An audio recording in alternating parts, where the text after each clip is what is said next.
गुरु साईनाथ महाराज की जय। श्री सच्चिदानंद सद्गुरु भरद्वाज महाराज की जय। गुरुदेव दत्त। ఈ గ్రంథంలో మొట్టమొదటిది చైతన్యము. చైతన్యము అని రాశారు. చైతన్యము అంటే ఏమిటి? చైతన్యము అంటే చైతన్యమే, మనకు తెలిసిందే కదా. చైతన్యం అంటే ఏదో చైతన్యమే అంటే ఒక్కదానికి అర్థం మనం లోతుగా పెంచాలండి. చైతన్యం అంటే స్పృహ, మెలకు కలిగి ఉండడం, ఎరుక కలిగి ఉండడం, తెలివి కలిగి ఉండడం, జీవంతో ప్రయాణం సాగించడం, ఇది చైతన్యం. చైతన్యమైన నిర్వచనం మెలకువ, తెలివి, స్పృహ, ఎరుక. అంటే ఎందుకు చెప్పుకుంటానంటే ఏదో ఒక పని మనసు ఉంటుంది అనే సంగతి అండి. ఒకవేళ చెప్పాలంటే వర్తమానంలో నువ్వు నిలబడు. అది ఎలా ఉండాలి? జీవంతో ఉండాలి. అంటే వర్తమానం అయితే ఎరుక కలిగి ఉండాలి. అంత జాగ్రత్తగా నువ్వు కలిగి ఉండాలి. దీనికి అంతగా చెప్పుకుంటే రెండు అక్షరాలు చెప్పుకుంటావు. శక్తి. చైతన్యం అంటే శక్తి. చైతన్యం అంటే ఒక శక్తి. మనం సింబల్ గుర్తు పెట్టుకుంటే ఒక శక్తిని పెట్టుకుంటాం. ఆదిలో ఒకనొక శక్తి, ఒకే చైతన్యం. అంటే కేవలం ఆ చైతన్యమే ఉంది. మనం గుర్తుపెట్టుకోవాలి. ఇప్పుడు విశ్వం అంతా కదా ఒకనొక శక్తి, అది విస్ఫోటనం చెందింది. ఆ విస్ఫోటనం వల్ల అనేక రూపాలకు ఏర్పడుతుంది. కాబట్టి ఉన్నది ఒకే ఒక శక్తి. సరే, మనకు అర్థం కావాలంటే మనలో ఉన్నదంతా కూడా ఒకే శక్తి.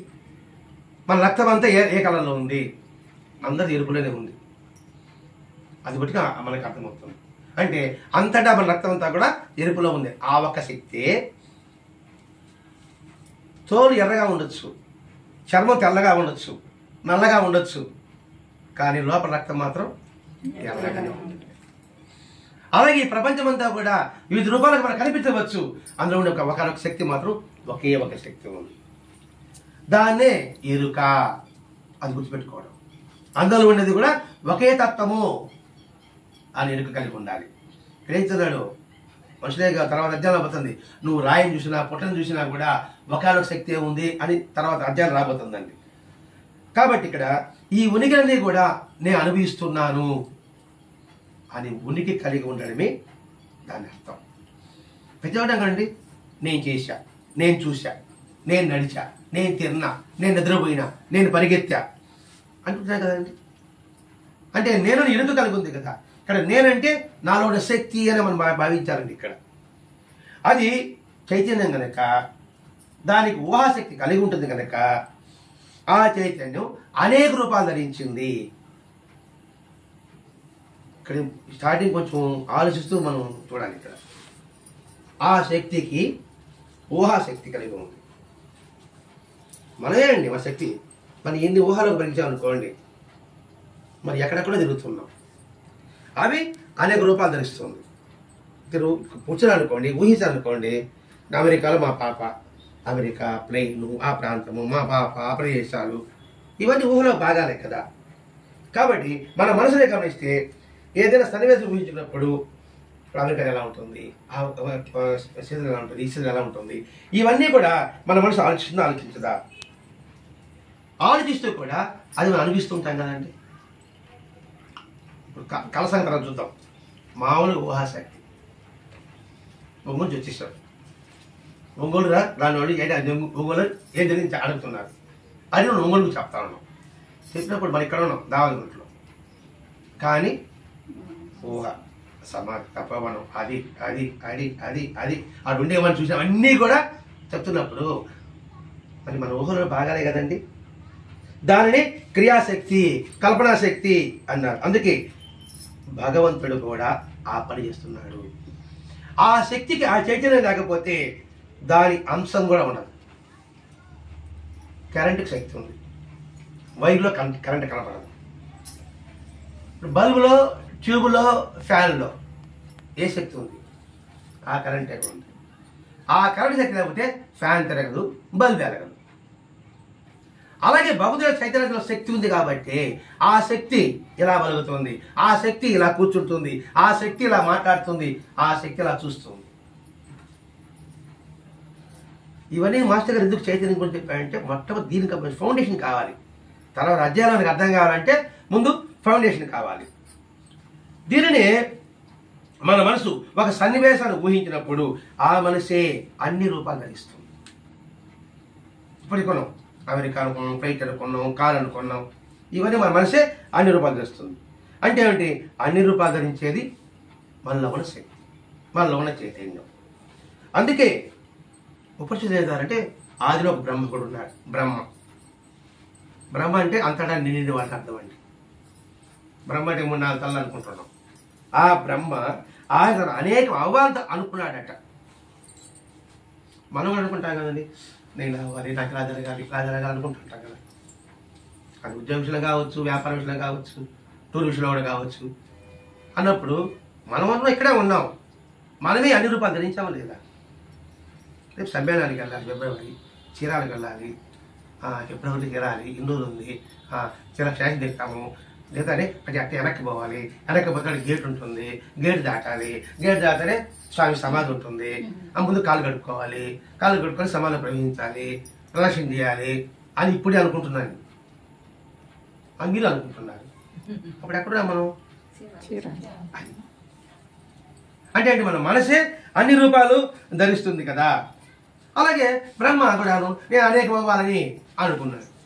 అనుకుంటాం కదండి, చిన్నపిల్లకాయలు క్రికెట్ అవ్వాలని, పోలీస్ అవ్వాలని, కలెక్టర్ అవ్వాలని అనుకుంటుంటాడు కదా. మరి వాడు ఒక్కడే కదా. అట్లాగే బ్రహ్మ అనుకున్నాడు. అందుకే ఋగ్వేదంలో ఆ మాట చెప్తారట, చైతన్యోపనిషత్తులో ఆ విధంగా చెప్తారట.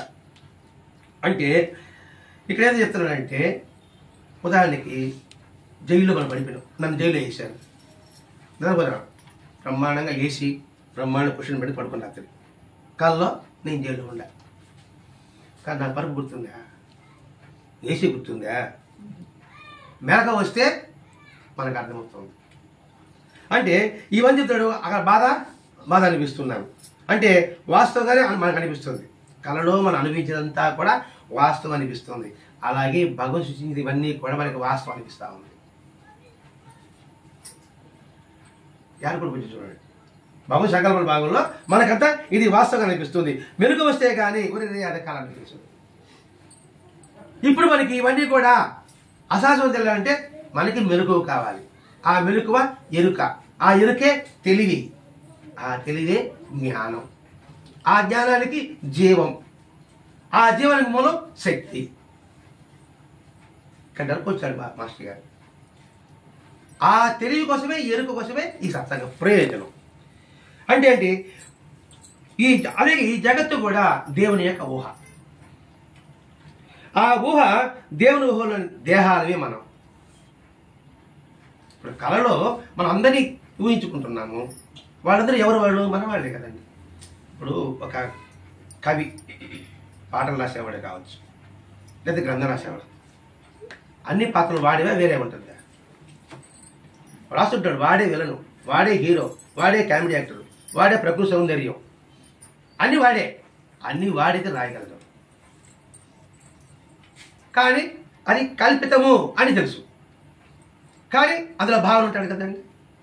కాబట్టి ఇక్కడ భగవంతుడు ఊహలు అని దేహాలము మనము అని గుర్తుపెట్టుకుంటే అది నిరంతరం జరిగే చైతన్య ప్రక్రియ అండి. అది అలా తెలుసుకున్నప్పుడు మన ఈ ప్రపంచ యొక్క స్థితి యొక్క చైతన్య స్థితి మీద మన మనసు ఆధారపడి ఉంటుంది. దీన్నే లోకాలు అంటారంట. ఏ లోకంలో ఉన్నావు అంటే అర్థమైందా? విహరిస్తున్నా, అది అది లోకం, నీ లోకం అది, నా లోకం ఇది, మీ లోకం అది, మీ లోకం అది, ఎవరి లోకంలో వాడు ఉన్నాడు, అంతే కదండి. అంటే ఏంటి?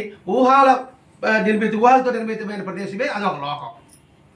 ఆ లోకానికి ఏ పేరుని పెట్టుకోండి, మన పిచ్చి మా లోకం అంటారు మళ్ళీ, అంతే కదా. ఏ పని పాట లేకుండా లోకం అన్నప్పుడు మా పిచ్చి ముద్రానికి కావాలంటే ఎంత వస్త్రం పడ్డాలంటాడు మాస్టర్ గారు. మాది ఎంత పిచ్చోడు అయిపోయారు అంటే, ఈ పిచ్చి పట్టడానికి చాలా కొన్ని జనాలు పట్టాలా, ఈ పిచ్చి పట్టాలంటే అంత సామాన్యం కాదు, ఇంకా మంచిది పిచ్చోడు నీ జోలికి ఎవరు రారు అని చెప్పేవాళ్ళు మాస్టర్ గారు. అయితే మన మనసు ఊహల రూపం ధరించినట్టే భగవంతుడు చైతన్యం కూడా ఈ సృష్టి అని ఊహల రూపం ధరించింది కదా. అంటే ఈ జగతే భగవంతుడా అని ప్రశ్న. అంటే అది కాక దైవం లేవదా అంటే అసలు మన ఊహలో ఒక విశేషం ఉందండి. మన ఊహల్లో సగం అట్టుంటాం, సగం ఇట్టుంటాం. సగం ఏంది? సగం వస్తువు రూపాలు కనబడుతూ ఉంటుంది, మిగతా సగం చూస్తూ ఉంటుంది. అంతే కదా. ఇప్పుడు నిద్రపడి అనుకోండి, మనం ఒక ఊహిస్తున్నాం, ఏదో షారు పోవాలి, ర్యాకెట్ ప్రయోగం చేయాలి నా ఆశ. చేశారు, నిద్రలో పడుకున్న కళ అదే వచ్చింది. వచ్చిన తర్వాత సగం అది సగం చూస్తున్నాడు కదా. నాకు ఎలా చెప్పగలరండి? అర్థమైంది కాదు మీకు. అమ్మా ఈ పాప పెద్ద స్కూల్లో జాయిన్ చేయాలి అనుకున్నాను. ఈ స్కూల్ పనికిరాదు ఇది అని అనుకున్నావు. అనుకుని కళ్ళ పడుకున్నావు. పడుకుంటే ఒక ఆయన 2 లక్షల రూపాయలు చేతికి ఇచ్చాడు.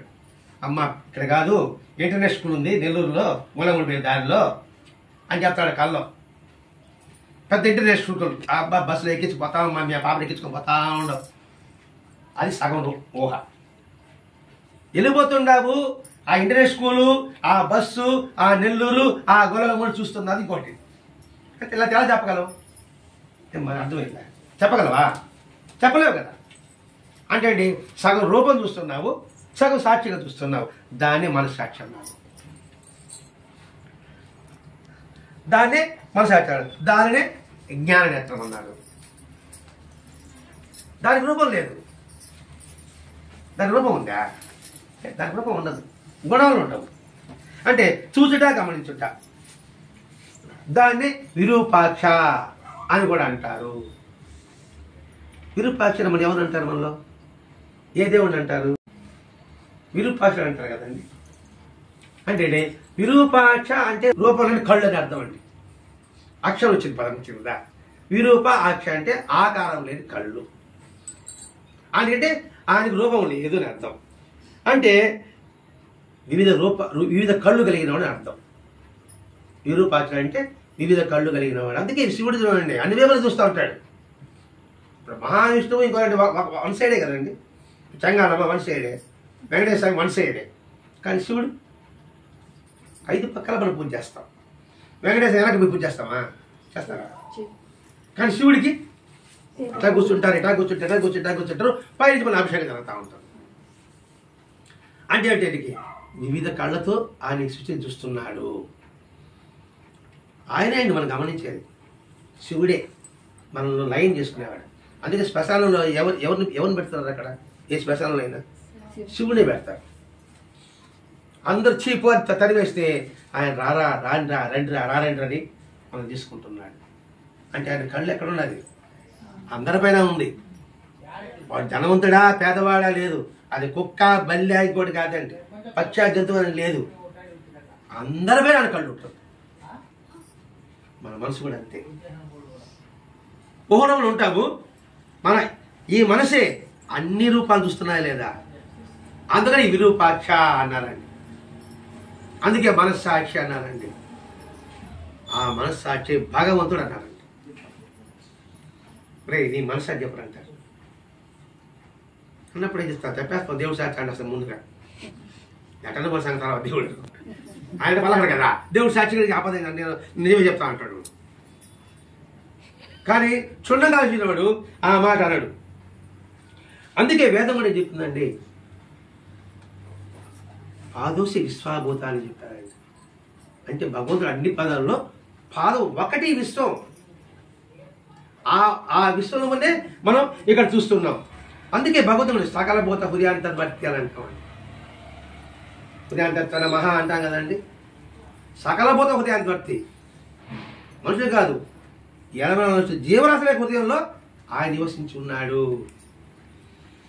అదేదో బాబా రొట్టేస్తే అడగడానికి నోరు లేదురా, దానికి ప్రాణం ఉంది, మనకి ప్రాణం ఉంది, మనకి ఆకలి ఉంది, అది నోరులకు చెప్పలేకపోయింది అని బాబా చెప్తాడు కదండి. అందుకని బాబాను పెట్టుకున్నాడండి ఇక్కడ. అంటే ఈ సృష్టిలో ప్రతి ఒక్కటి, అన్ని కాలాలు, అన్ని భూతాలు, పంచభూతాలు అన్నీ కూడా చైతన్యమయము, అంటే శక్తి స్వరూపము. అనేది గుర్తుపెట్టుకోవాలండి ఇక్కడ. రెండవది, ఆ చైతన్యం మన చైతన్యం రెండు ఒకటే భావన ఉన్నప్పుడు, ఇప్పుడు మహర్షులది అదే కదండి. వాళ్ళు ఎందుకు అందరు చూస్తే వాళ్ళకి ఎందుకు ఆనందం కలుగుతుంది? ఆ అడవిలో కొండల్లో ఎందుకు ఆనందంగా ఉంటుంది వాళ్ళకి? ప్రతి ఒక్క కథల్లో చైతన్యం తన చైతన్యంగా భావిస్తాడు. ఆ కదిలితే, చెట్టు కదిలితే ఆనందం, పువ్వు వికసిస్తే ఆనందం, పండు పండితే ఒక ఆనందం, వాళ్ళకి జల్ల నీరు పారితే ఒక ఆనందం. అంటే ఏమిటి? అన్నిట్లో ఒకే చైతన్యం దర్శిస్తున్నారు కాబట్టి వాళ్ళకి ఆనందం. మనము కూడా తాత్కాలికంగా అటువంటి ఆనందాన్ని అనుభవిస్తున్నాం. మనం కూడా అనిపిస్తున్నామండి, తాత్కాలికం. ఒకరు వచ్చి భరతనాట్యం చేస్తున్నారు. భరతనాట్యం చేసేవాడు తన్మయత్వం పొందుతుంటాడు, చూసేవాడు తన్మయత్వం పొందుతుంటాడు. అది సినిమా కావచ్చు, లేదా ఆట కావచ్చు, ఒక మాట కావచ్చు, పాట కావచ్చు, ఏదైనా కావచ్చు కాక.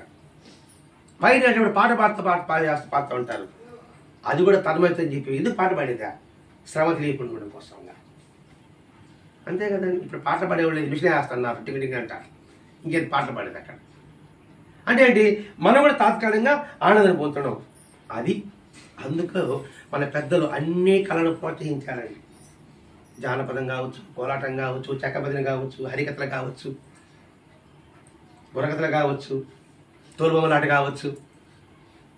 ఎందుకండి ఆడించేవాడు తన్మయత్వం పొందుతాడు. లేకపోతే ఇప్పుడు తబలా వాయించినాడు అనుకోండి, వాడు తన్మయత్వం పొందితే కానీ తబలా వాయించలేడు. వాడు పాట వినాలి, ఆ పాట తన్మయత్వం చెందాలి. వీడు తబలా వాయించేవాడు దాని దగ్గరగా వాయించాలి. వాయించినప్పుడు వినేవాడు తన్మయత్వం పొందుతాడు. అద్భుతంగా ఉంటుంది మన సృష్టిని. ఈ సమాజం అలా చూడాలి. నాకెందుకు నీకెందుకు ఆనందం కలగదు అంటే నువ్వు తన్మయత్వం చేస్తే కదా. మామూలు కళ్ళతో చూస్తున్నావు, విరూపాక్షతో చూడు, ఈ మనస్సాక్షితో చూడు, ప్రతి ఒక్కటి మనకు ఆనందం కలిగిస్తుంది. ఎదుటి వాడు కూర్చున్న ఆనందమే, వాడు నవ్విన ఆనందమే, ఏడ్చిన ఆనందమే. వీటి ఆడుస్తారు కాబట్టి తన్మయత్వం తింటాడు కదండి.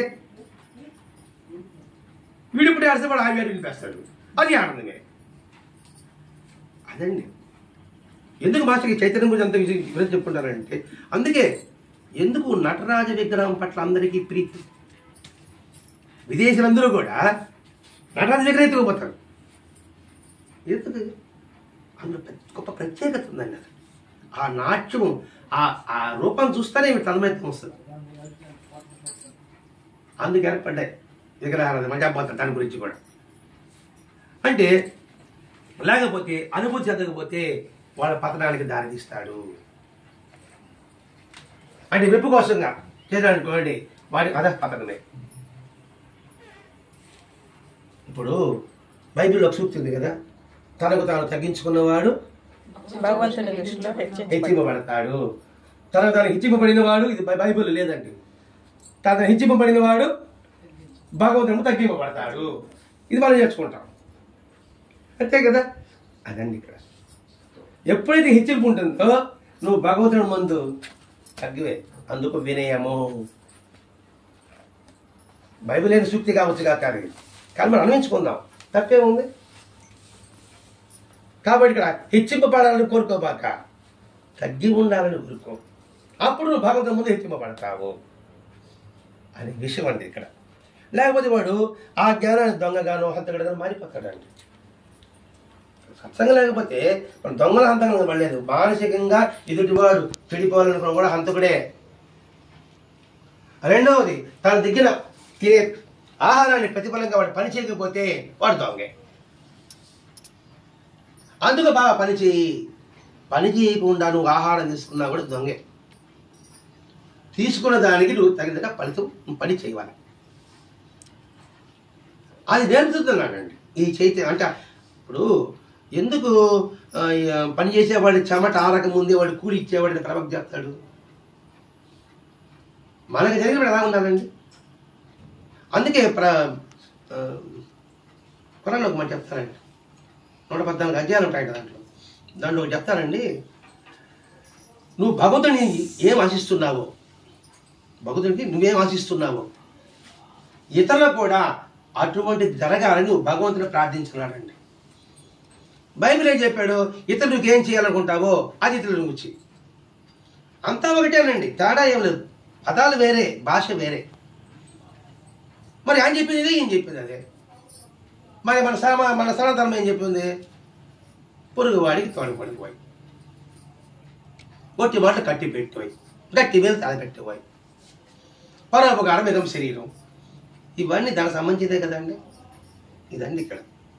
కాబట్టి యోగశాస్త్రం ఒకటి చెప్తానండి. యోగశాస్త్రం ఉంది కదా, పంచభూతాలను దేనైనా సరే దాన్నే నువ్వు చూస్తూ తన్మయత్వం పొందితే అది నువ్వు అయిపోతావు, మమేకైపోతావు అంతే. ఏదైనా ఇద్దరు స్నేహం చేశారు, వాళ్ళిద్దరు ఒకటే అయిపోయారంట. వాళ్ళు స్నేహం చేశారు, ఎప్పుడు మాట్లాడుకుంటుంటారు, ఏదో చేసుకుంటుంటారు. ఏం బా ఇద్దరు ఒకటే కలిసిపోయారా అంటే నిర్దం సత్సాంగత్యం వల్ల వాళ్ళది ఒకటి అయ్యారు. యోగశాస్త్రంలో కూడా నువ్వు భౌతిక వస్తువు ఏ వస్తువుని చూడవచ్చు కాక అలా చూస్తూ ప్రేమగా చూస్తే ఆ ప్రేమతో నేను అంకురిస్తుంది. అంకురించడం కాదు, మమేకమైపోతాం. అది యోగశాస్త్రం చెప్పబడింది. అందుకు విగ్రహారాధన. ఇక్కడ కొట్టుకొచ్చాడు. చూడగా చూడగా చూడగా ఏమవుతావు? బాబా చెప్పాడు కదండి, నువ్వు ధ్యానించు, నీకు ఆ ధ్యానించ లేవా, నకశిక పర్యంతను పరిశీలించు అన్నాడండి. అదే భ్రమరకీటకం. ఒక కిటగా తెచ్చిపెడుతుంది, జింగారం చేస్తూ ఉంటుంది, అదే భ్రమరం అయిపోలే. అంతెందుకండి, చెడ్డవాడు ఎక్కువ స్నేహం ఉంటే ఏమవుతుంది? వాడు చెడ్డవాడైపోతున్నాడు, మంచివాడు చెడ్డవాడైపోతున్నాడు. మంచివాడినే, నేను మంచివాడే కదా, నేను స్ట్రాంగ్గా ఉంటాను, మా చేతి నీకేం అని అంటా. నేను ముందుగా బాగా దర్పాలు పలగతా, తర్వాత ఏమైనా కాలక్రమంలో మెల్లగా అయిపోతాం. అలాగే మంచివాడితో కూడా, మంచివాడు చెడ్డవాడు చేయాలనుకోండి, అలాగ ఉండకుండా చేస్తాడు, వాడిలా విడిపోతాడు. అందుకు సత్సాంగత్యము. ఎందుకు సత్సాంగం చెప్పినాడు? ఇందుకోసమేనండి. అంటే ఇది యోగశాస్త్రం చెప్పబడి ఉంది. అందుకే ఒక ఇంద్రియాలు అవయవాలు కూడా తదేకంగా ధ్యానిస్తే ఇటువంటి అనుభవమే కలుగుతుంది, అటువంటి లక్షణాలు కలుగుతుంది. ఇప్పుడు చక్కెరతో నువ్వు చిలకజి, మనిషిని చెయ్యి, లేకపోతే ఒక తుపాకిని ఇంకోటి చెయ్యి, దాంట్లో ఉండేది ఏ లక్షణాలు ఉంటాయి? చక్కెర లక్షణాలే ఉంటాయి. కాబట్టి సత్సాంగంతో వాడు అంతటా ఉన్న తత్వంలో వాడిని కానీ మనం గుర్తించగలిగితే ఏ కొడలు వచ్చినా వాడు చేసేది పని సత్యమే ఉంటుంది. అంటే పంచదార చేసిన చిలకైనా మనిషి అయినా ఆ లక్షణ కలిగి ఉన్నట్టు కానీ ఆ అనుభవాన్ని ఇచ్చినట్లుగా మన ప్రాచీనుడు విగ్రహారాధన చేయమని చెప్పారు. ఈ రూపం పెట్టాడు, ఆ రూపం పెట్టాడు. అన్ని రూపాలు ఒకే చైతన్యం. చైతన్యం చెప్తాను ఇక్కడ, ఒకే శక్తి. మరి ఈ రూపాన్ని ధ్యానించిన, ఆ రూపాన్ని ధ్యానించిన ఆ శక్తి వల్ల ప్రసరణం అవుతుంది. మంచివాడు అంటే ఈ రూపం మంచివాడు, ఈ రూపం మంచివాడు. ఏ రూపంలో ఉన్న ఆ మంచితనం, ఆ శక్తి అది ఉంటే అందరూ మంచివాళ్ళు అవుతారా కాదా? అందుకని ఆ విగ్రహారాధన మనకి పెద్దలు పెట్టారు. అందులో రహస్యం ఇది. సృష్టిలో ఏ విషయమైనా కంటే నువ్వు అన్వేషిస్తే చివరికి తెలియది ఆ చైతన్యమే, అంటే ఆ శక్తి అని చెప్పుకుంటూ. అందుకే అండి అప్పుడేమవుతుంది? ఏ మతాన్ని ద్వేషించం, ఎవరిని తక్కువగా చూడం, ఎవరిని కించపరచం. ఇదే ఆధ్యాత్మికత అంటే. నువ్వు పెద్ద పెద్ద పుస్తకాలు అవసరం లేదు. ఎవరిని ద్వేషించవద్దు, ఎవరిని కించపరచవద్దు, ఏ సాంప్రదాయాన్ని తోలనాడవద్దు, అది తక్కువ మరి ఎక్కువ అనవద్దు అని భావించవద్దు. ఎప్పుడు వస్తుంది ఆ మాట? అంతటా ఒకరి శక్తి ఒకటేలా ఉండేది. అనుకున్నప్పుడు వస్తుంది. ఆ అనుకోవడానికి, ఆచరించుకోవడానికి ఈ ప్రయత్నం అండి, ఈ గ్రంథం యొక్క ఉద్దేశం అది. లేకపోతే మనం ఏమవుతాం? మనుషులు మావం, ప్రాణులు అవుతాం. ఈ దేహం రావడమే ఎంతో పుణ్యం అండి. అది మనం మర్చిపోతున్నాం. మనం ఎన్నో హీనజన్మలు ఇస్తున్నాం. మనం అది మనకు గుర్తులేదు కాబట్టి నేరుగా మనిషి అని అనుకుంటున్నాం. మనం ఎన్ని హీనజన్మలు ఇచ్చామో ఇప్పుడు ఏడబడ్డాం. ఏడబడి ఆయన పాదాల దగ్గర వచ్చి పారాం. దాన్ని మనం సాధకం చేసుకోవాలని చెప్తున్నానండి. అలా కాకపోతే ఏమవుతుందంటే ఇతర మీద ద్వేషం, ఇతర మతాల పట్ల ద్వేషం కలుగుతుంది. దానివల్ల ఏమవుతుంది? పాపం పెరుగుతుంది. ఒకవేళ మంచి చెప్పేవాళ్ళు మంచి చెప్తున్నారు అనుకోండి, అటువంటి వాళ్ళు ఉంటారు. అటువంటి వాళ్ళు విమర్శిస్తుంటారు. ఎవరు మంచి చెప్పేవాళ్ళు, వాళ్ళకి అదే కష్టాలు. అదే కదా యేసు ప్రభు కావచ్చు, సోక్రటీస్ కావచ్చు, మంచి చెప్పేదానికి కదా వాళ్ళు సిరివేసింది. వాళ్ళు సోక్రటీస్కి విషయం పెట్టారు. అంటే అలా చెప్పేవాళ్ళు కూడా వాళ్ళ మూర్తులకి వీళ్ళు గురవుతున్నారు. ఇది కూడా బైబిల్ ఒక వాక్యం ఉంటుంది. ఏదో బత్తైల వార్తలో ఏదో గుర్తు రావడం, అంటే మంచి చెప్పే వాళ్ళకే ఎక్కువ కష్టాలు వస్తుంది అనే ఏదో పదం ఉంది. అంటే ఈ సమాజంలో అలాంటి బాధలే వాళ్ళు ఎదుర్కొన్నారు. మహిళలు అదే కనుక ఇప్పుడు అన్నమయ్య ఏం చేశాడు? అక్కడ మన సినిమా చూసాం, సమతాభావం చూశాడు. స్త్రీలకు కూడా వేదం నేర్పించాడు. దానికి ఏం చేశాడు? అదే మాస్టర్ గారు చేశారు. అందరూ ఒకటే చూశారు. ఆయన ఒకటే చూశాడు. ఆయన బ్రాహ్మణుల నుంచి విలేశారు. కానీ ఆయన దెక్కాడా? చంపాలి. సత్యవాది లోక విరోధి అంటారు కదండి. కాబట్టి సత్యం చెప్పే వాడికి ఎప్పుడు కూడా వాళ్ళ విరోధులు ఉంటారు. కానీ వాళ్ళ విమర్శలని తన ఎక్కువ బాటగా చేసుకొని పవిత్రమూర్తులు మహానుభావులు సరైన బాటను ధైర్యంగా వెళ్ళారు. మరి ఆ చైతన్యాన్ని నువ్వు బ్రహ్మ, విష్ణువు, శివుడు ఎందుకు అంటున్నావు అనే ప్రశ్న. ఇక్కడ బ్రహ్మ అంటే ఏమిటి? అంతటా నిండి ఉన్నది. విష్ణువు అంటే ఏమిటి? అంతా వ్యాపించినది. శివ అంటే ఏమిటి? పరిశుద్ధమైనది. దాని పేరు పెట్టుకున్నాం. ప్యూరిటీకి శివ అని పెట్టుకున్నాం. అంతటా వ్యాపించి విష్ణువు అని పెట్టుకున్నాం. నిండి ఉండేది నువ్వు బ్రహ్మ అనుకున్నావు. కాబట్టి ఆ మూలాన్ని గ్రహించు. ఇంకా వాటన్నింటి రాయటానికి జీవితకాలం చాలదన్నాడండి మాస్టర్. ఇంకా వాటి మీద అంటే మన జీవితకాలం చాలదన్నాడు. అంటే ఇక్కడ అందుకే సర్వత సామరస్యాన్ని అడిగి మన మహర్షులు ఏం చెప్పారు అని రాస్తూ, ఎవరు సత్యాన్ని బోధించినా దాన్ని గౌరవించాలి. ఇది మనం గుర్తుపెట్టుకోవాలి. ఇక్కడ మనిషిని చూడకూడదు. వాడు సత్యం చెప్తున్నాడు, ఆ సత్యం వరకు తీసుకో. మనిషి నీకేం పని? అందుకని మన మహర్షులు అంతా కూడా సత్యాన్ని గౌరవించారు. సత్యాన్ని గౌరవించారు కాబట్టి వాడు ఒకే పదార్థాలు ఏకం సత్ విప్రా బహుదా వదంతి అన్నారు. ఆయన సత్యాన్ని ఒకటే, విప్రులు అనేక విధంగా వర్ణించారు. అంతే చెప్పుకోవాలంటే ఉర్లగడ్డ ఒకటే, మీరు బంగాళదుంప అన్నారు, మీరు ఆలు అన్నారు, మీరు పొటాటో అన్నారు. దానికి అంతే అంత ఒకటే కదా. పొటాటో అంటే నువ్వు పొటాటో కాదురా అని అంటావా? ఆలు కాదు అంటావా? ఇవ్వమా షాప్ కానీ వచ్చాడు ఆలు ఏమంటే ఆలు కదా ఉల్లగడ్డ అడిగి తీస్తానంటా. మరి ఏమన్నా అదండి. అందుకని మన మనుషులు అందరినీ గౌరవించారు కాబట్టి, అందరి సత్యాన్ని ఆహ్వానించారు కాబట్టి వాళ్ళు ఈ మాట అన్నారు. అంటే ఏమిటి? సత్యం ఒకటే, వాళ్ళు తెలుసుకున్న వాళ్ళు అనేకులు అని వ్యక్తం చేశారు. అందుకే మహాత్ముల మధ్యలో ఏముంది? పాఠశాలలు వేరైనా కథగా చెప్పండి వింటారు. పాఠశాలలు వేరైనా అది గుర్తుపెట్టుకున్నప్పుడు ఇంకా ద్వేషభావాలు ఎందుకు ఉంటాయండి? సమాజం అవుతుందండి, ఒకే కుటుంబం అవుతుందండి, ఒకే హృదయం అవుతుంది. మనసు కాదు, ఒకే హృదయం. ఆ ఒకే హృదయంలో అందరూ ఒకేగా ఉంటారు. మనకు అర్థం కావాలంటే అద్దాల మహల్ ఉంటాయి. ఇప్పుడు వెళ్ళారు అద్దాల మహల్కి, ఊళ్ళల్లో ఉంటాయి అద్దాల మహల్. మనం పోయినాం అనుకోండి, అనేక అద్దాలు 10 రూపాయలే కనబడతాయి. 1000 రూపాయలు కనబడుతుందా? మనిషి ఒకటే కానీ అనేక అద్దాలు కనబడుతున్నాడు. అనేక అద్దాలు కూడా వీడే వేరే కనబడుతున్నాడా? అది ఈ సమాజంలో అద్దాల మహల్ మనం ఉన్నామని గుర్తుంటే అందరూ ఒకటే కనబడతారు. రూపాలు కాదు, హృదయం, చైతన్యం, శక్తి. అది మన సంస్కృతి.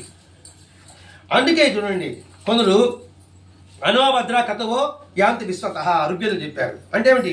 ఉత్తమ భావాలు మాకు అన్ని దిక్కులన్నీ కలుగుతాక. మంచిదే కదండి ఇది. ఉత్తమైన భావాలు మాకు అన్ని దిక్కుల నుండి, ఈ దిక్కు నుండే మంచి భావాలు రావాలి, ఈ దిక్కు నుండి నాకు మంచి భావాలు రావాలి, ఈ దిక్కు నుండి నాకు మంచి భావాలు రావాలి. అప్పుడేమవుతుంది? ఈ రూపంలో ఆ రూపంలో ఆ రూపంలో నాకు మంచి భావాలే వచ్చాయి అని ప్రార్థించారు. ఇందులో ఋగ్వేదంలో 1:29-1 అంటే మాస్టర్ గారు చదవకపోతే ఈ 1:29 గుర్తు రావాలి కదండి. ఋగ్వేదం ఇలా పుస్తకం ఉంటుంది, అందులో ఒక డిసి మనకి పెట్టాడు, ఒక జీడిపప్పు తీసి అజ్జాలరా మీకు మిగతా అంత వద్దురా, ఆ మిక్చర్ అన్ని కాల అడుగులు ఉంటుంది, జీడిపప్పు తీరు హాయిగా ఉంటుంది అని జీడిపప్పు పెట్టాడు మనకి. అయిన తర్వాత ఇందులోంచి వచ్చిందండి సర్వే జనా సుఖినో భవంతు. అంటే ఇవన్నీ అంటే మనం మనుషులు చెప్పేదంటే అన్ని సాంప్రదాయాన్ని గౌరవించు, అన్ని సాంప్రదాయాలు మంచిని గ్రహించు, అనుష్ఠించు. అది మన జీవిత కర్తవ్యం. అంటే అప్పుడేమవుతుంది? సంకుచిత్వం పోతుంది, అజ్ఞానం ఉండదు, అంధకారం ఉండదు. అప్పుడే మన మనసు అంధకారం వైపు కాకుండా ఏవైపు వెళ్తుంది? అంధకారం వైపు కాకుండా ఏవైపు వెళ్తుంది? జ్ఞానం వైపు వెళ్తుంది, వెలుగు వైపు వెళ్తుంది. అదే కదండి అసతోమా, అది నేర్పుతుంది ఈ గ్రంథము. కాబట్టి మనం అంధకారం వైపు కాకుండా, అజ్ఞానం వైపు కాకుండా నిజం అనే వెలుగు వైపు వెళ్ళాలి, సత్యం అనే జ్ఞానం వైపు వెళ్ళాలి. మా మనసును తీసుకుపోవుగాక అనేదే చరమ ప్రార్థన. ఈ గ్రంథం యొక్క ఉద్దేశము మొట్టమొదట చైతన్యంతో మాస్టర్గా స్టార్ట్ చేశాడు. చైతన్యం అనేది ఒకనొక శక్తి. ఆ శక్తి అంతటా ఉంటుంది, అన్ని జీవుల్లో ఉంటుంది, అన్ని ప్రాణుల్లో ఉంటుంది అని గుర్తించి నువ్వు తాదాత్మ్యం చెందగలిగితే నీకు ఆనందం. ఆ తాదాత్మ్యం ఎలా చెందాలి అంటే మన మహర్షులు ఏం చెప్పారు? సర్వత సామరస్యాన్ని బోధించారు, అన్ని సామరస్యాన్ని గౌరవించారు, అందరినీ హక్కును నేర్చుకున్నారు. హక్కు చేసుకున్నారు కాబట్టి సర్వే జనా సుఖినో భవంతు అన్నారు. నేనే బాగున్నాను కోరుకోలేదు. లోకా సమస్త సుఖినో, లోకాలు కూడా మళ్ళా లోకా సమస్త సుఖినో భవంతు అని చెప్పాను. శాంతి శాంతి శాంతి. ఇదే మన చరమ ప్రార్థన కావాలి. ఇదే భరద్వాజ మాస్టర్ యొక్క ఉద్దేశం. ఇదే మన సంస్కృతి గురించి మాస్టర్ గారు చెప్పింది. వచ్చే వారం దేవాలయాలు ఎందుకు, ఇక్కడిని మొదలు పెడతాను అనమాట. గుడులు ఎందుకు? ఒక్కొక్క అధ్యాయం అద్భుతం అండి. కాబట్టి ప్రతి ఆదివారం మనకిచ్చిన అవకాశాన్ని సద్వినియోగం చేసుకుంటూ ఆ చరమ ప్రార్థన అయిన సర్వే జనా సుఖినో భవంతులోకి మనం అందరం ప్రయాణం సాగించి మాస్టర్ గారికి ఇష్టలు అవుతాం, ప్రీతిపాత్రలు అవుతాం, ఆయన బిడ్డలు అవుతాం. స్వస్తి. శ్రీ సచ్చిదానంద సద్గురు సాయినాథ్ మహారాజ్ की जय. श्री सच्चिदानंद सद्गुरु भरद्वाज महाराज की जय. गुरुदेव